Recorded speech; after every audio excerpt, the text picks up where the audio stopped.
좀 쉬었다 갑시다. 뭐 지금 여러분들이 대선 후보들 공약 중에 지금 머릿속에 박혀 있는 거 하나씩만 이야기해봐요. 문재인의 공공부문 일자리 있고. 그건 박혀 있죠.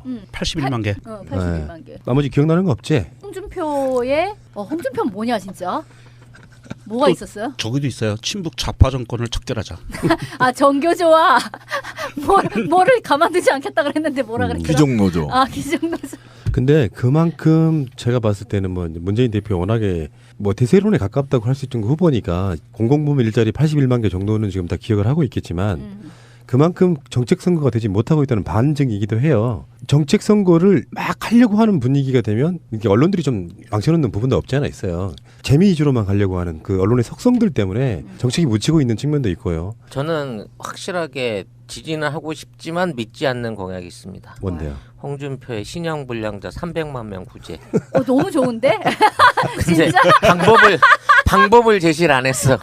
그냥 구제라고만 했어. 아 그런 거예요? 저는 그 가장 좋은 공약 중에 하나가 문재인 후보가 내세운 그 치매 노인 국가 책임제. 저는 그거 정말 가슴에 와닿아요. 제 주변에서 치매 노인이신 분이 그렇게 뭐 지금 현재 없지만 저희 친할머니가 50대 초반부터 치매를 앓으셔가지고 20년 동안 앓으셨거든요. 아이고, 고통이지 가족들 자체가. 그러니까 제 어머니가 제 조금 왔을 때부터도 제 어머니가 얼마만큼 힘들었는지를 봤고 그땐 국민학교였죠. 초등학교 6학년 때 할머니가 돌아가셨는데 제가 할머니 영정 앞에 앉아가지고 그런 얘기를 했어요. 그 조그만 놈이 할머니 잘 돌아가셨어요 그랬어요. 그러니까 그런 치매에 걸리신 분이 심하게 걸리신 분이 집에서 돌봐야 되는 상황이 오면 굉장히 힘들어요. 가족들이. 그런 면에서 보면 이거는 정말 공약으로 빌공짜 공약으로 끝날 게 아니고 문재인 후보가 대통령이 되시면 이 부분은 확실하게 좀 추진을 해서 가정의 평화를 이룰 수 있게. 정책 부분을 지금 방송을 하고 있잖아요. 벌써 28회 방송 나왔거든요. 네. 싱크탱크. 실제로 문재인 후보는 정말 엄청나게 준비해온 건 맞아요. 많아요. 진짜. 그러니까 그 정책 자체가 갖고 있는 디테일이 따라가지를 못하고요, 남들이. 뭐 보수 언론들이 가끔씩 재원 조달 방법에서 까는 방법도 있는데요. 다른 방송에서도 우리 송 작가가 이야기했지 않습니까? 실제로 지금까지 몇 년 동안 자기들이 해왔던 공약들이 들어간 재원을 따져보면 가장 적은 이유가 문재인 성향은 할 것만 해주겠다의 스타일에 가까워요. 지킬 수 있는 것만 한다. 빌공짜 공약은 안 하겠다는 측면인데 저도 그 공무노조 협상할 때 직접 문재인 후보하고 협상한 바 있어요. 한 2시간 동안. 근데 자기가 할 수 없는 건 절대 할 수 없다고 얘기해요. 굉장히 신뢰하죠. 정말 많이 믿을 수 있는 거 맞죠? 예, 신뢰가 가는 거예요. 그래서 난 정말 됐으면 좋겠다라고 느끼는 게 하나가 그거야. 남녀 동수 내각 하겠다 그랬어요.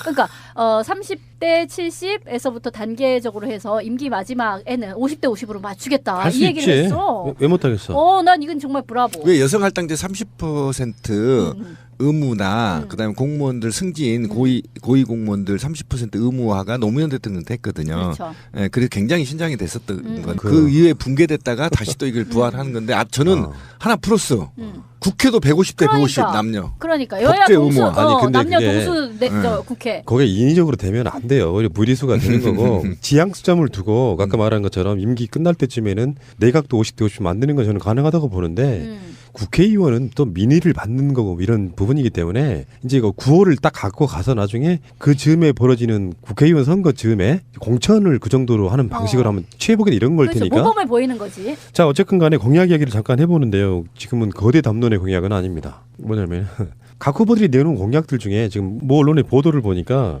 깨알 공약 되게 솔깃한 거 이런 건데 내가 홍준표를 보고 느낀 것 중에요.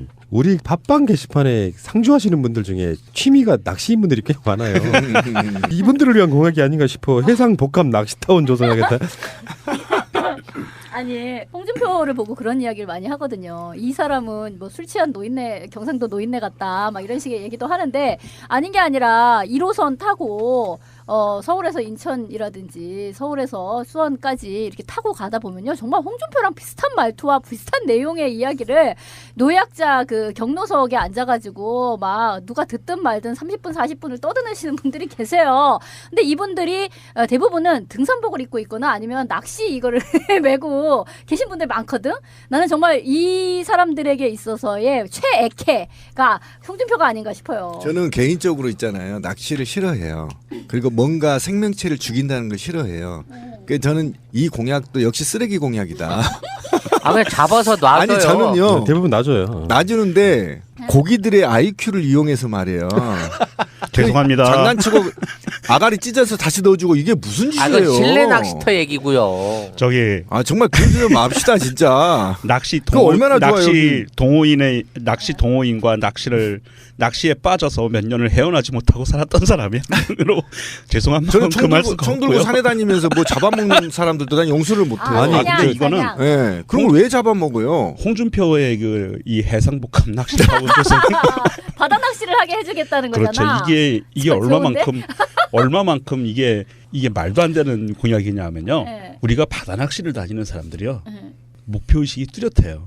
첫 번째 음, 바다가 좋아서, 음, 두 번째 잡아서 회 먹을 수 있으니까, 또 뚜렷한 손맛을 볼 수 있으니까 이런 뚜렷한 목표 의식을 갖고 있어요. 그런데 그거를 그 타운을 만들겠다?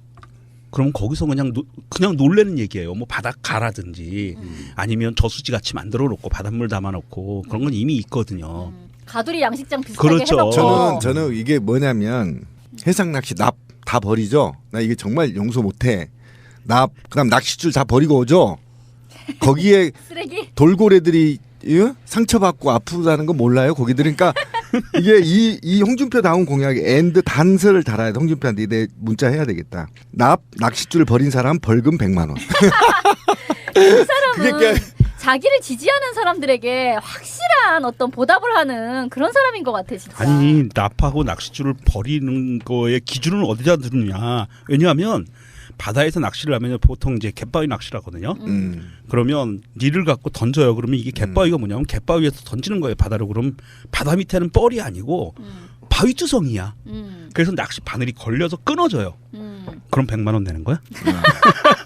근데 하지 제가 말라는 왜 얘기지. 이런 얘기를 하냐면 예전에 제가 비리 공무원 할 때 비리 공무원 직업이야? 배 타고 바닷가 고기 잡으러 갔는데요. 납을 한 바구니씩 한 사람당 주더라고요. 나비 그러니까 그게 찌예요? 뭐예요? 아니 이거 봉돌. 가라앉히는 거지. 가라앉힌 건데 아, 그거 6명이 갔는데 6박스를 갖고 가지 그거를 근데 올 때 그걸 다 바다에다 버리고 왔어요. 이런 젠장. 떨어지잖아요. 어. 그러면서 야 이거 저 줄이랑 다 고기들 코 껴가지고 아프겠다 이런 생각을 해서 지금 농담삼아 한 거예요. 홍준표는 사실 다 뻥카일 가능성이 높은데 통계상 낚시 인구가 한 700만 명 정도 된대요. 그러면 이제 우리 유권자 대비는 어마어마한 숫자잖아요. 그게 고기를 노리고 하는 공약이라고 보는데 사실은 낚시 인구라는 게 우리나라 종교 인구들하고 똑같아. 엄청 그럼요. 뻥튀겨진 거야 스펙트럼이 이게. 많아요. 그러니까 지금 말씀하신 것처럼 바다에서 갯바위 낚시하는 분들이 있고요. 선상 낚시 바다에서 배 타고 물을 그 미끼를 수직으로 넣어서 하는 선상 낚시도 있고요. 그 다음에 루어 낚시, 플라이 낚시, 민물 찌낚시 여러 가지 스펙트럼이 있어요. 그걸 다 풀면 그만큼 총량이 나오거든요. 제가 홍준표라면 이런 공약을 하겠습니다. 로봇 물고기를 만들어서 아니, 그건 확실하게 손맛을 보여드리겠습니다. 근데 뭐 100% 물어줘.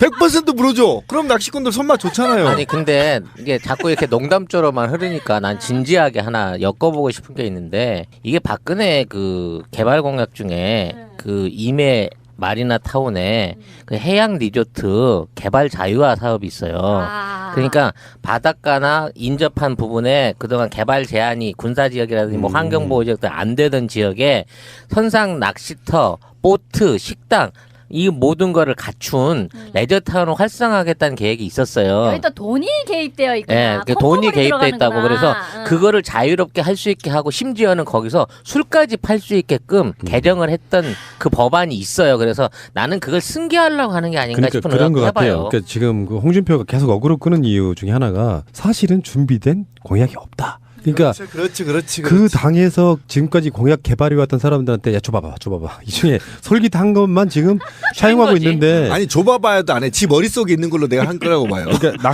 낚시타운이라고 불리우니까 되게 별로 아닌 것 같잖아요. 기업적으로 설명하면은 해양 레저 복합타운, 복합 공간 이런 개념이거든요. 그렇지. 그러니까 또 하나의 대규모 개발하겠다는 것이고. 그러니까 네. MB가 강을 이제 이렇게 말아쳐먹으면서 많은 돈을 슈킹한 것처럼 이제 강은 다 했으니까 바다에다 돈을 좀 쳐바르겠다 이 얘기 아니겠어요? 그런데 이거를요 개발하면 뭐해요? 사드로 중국이 나누는데 지금 있잖아요. 호텔 있잖아요. 호텔 어제도 제가 호텔에서 자꾸 야근하고. 아니, 근데 저기 27만 원짜리가 7만 원지. 신비님은 맨날 호텔에서 자요. 네. 어떻게. 아니 집에 그럼 가. 게다가 지금 뭐 전 사람들은 국내에 내수도 별로 없고 시간도 없고 돈도 없잖아 지금. 그 이거를 이용할 수 있는 사람들은 홍준표 좋아하는 그런 어떤 특정 계급의 사람들 몇 명만 한테만 이득이 되겠네요. 예. 자, 나도 낚시 가본 지 한 20년 됐거든요. 취향이 안 맞아서 안 가는데 아마 이 700만 인구에 저도 포함되어 있을 가능성이 있습니다. 경험자. 그러니까 한 10년에 한 번 가는 사람은 낚시 인구죠. 재미 위주로만 가려고 하는 그 언론의 속성들 때문에 정책이 묻히고 있는 측면도 있고요. 저는 확실하게 지지는 하고 싶지만 믿지 않는 공약이 있습니다. 뭔데요? 홍준표의 신형 불량자 300만 명 구제. 너무 좋은데? 근데 방법을 제시를 안 했어. 그냥 구제라고만 했어. 아 그런 거예요? 저는 그 가장 좋은 공약 중에 하나가 문재인 후보가 내세운 그 치매 노인 국가 책임제. 저는 그거 정말 가슴에 와닿아요.